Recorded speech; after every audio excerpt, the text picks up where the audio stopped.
Hello, this is Marlene with WTI. Now, are you looking for some dried cranberries?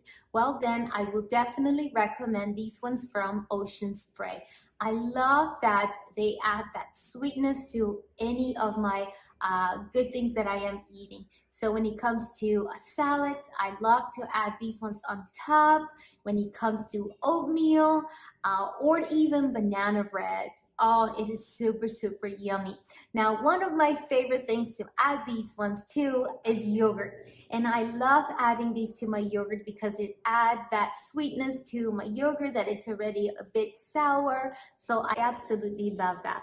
So again, if you are looking for some dried cranberries to add to your bakes, to your salad, or even to your yogurt, I will definitely recommend these ones from Ocean Spray. But hey, that is just my point of view.